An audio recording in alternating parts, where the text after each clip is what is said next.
C'est une véritable usine de production, de conditionnement et de commercialisation des vins qui vient ainsi d'être mise hors service par les éléments de la police nationale suite à une dénonciation des populations au quartier PK12, non loin du lycée de Ndorim. Et c'est ainsi que nous avons mis sur pied une surveillance de jour comme de nuit et avons constaté que très souvent il y a déjà un guetteur qui ne nous permettait pas déjà de faire notre travail de manière assez efficiente.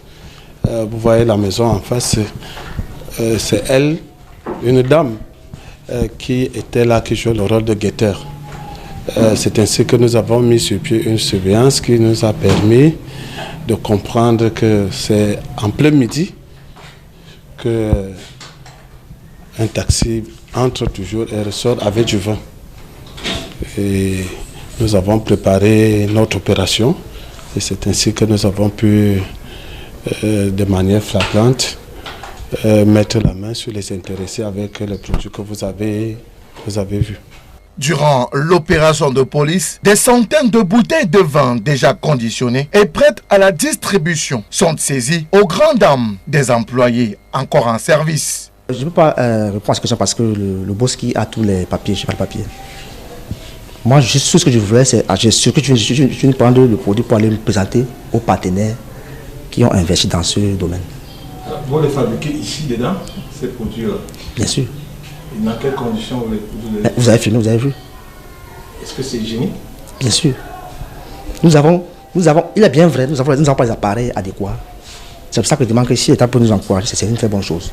En plus du nectar saisi, 3 personnes sont interpellées, dont la ménagère qui, d'après certaines informations, servait de vigile de service depuis le haut de ce bâtiment en ruine et le chauffeur de taxi réquisitionné pour transporter les bouteilles déjà conditionnées. Comme moi, j'ai commencé, ça fait un seul mois.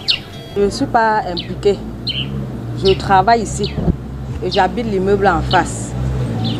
Chaque fois quand mon patron arrive, il m'appelle au téléphone parce que c'est un handicapé. Il m'appelle au téléphone. Allô Mariette, vous êtes où? Je dis je suis en haut. Il dit je suis en bas, moi je descends. Quand il descend, c'est moi qui fais le nettoyage.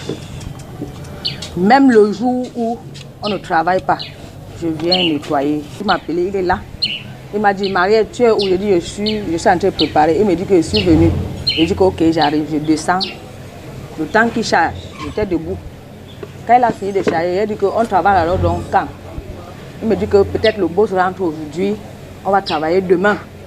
J'ai dit ok, c'est quand il dit bon, je vous laisse, je veux sortir, qu'on nous interpelle comme ça là. Donc je suis sorti comme vous me voyez là.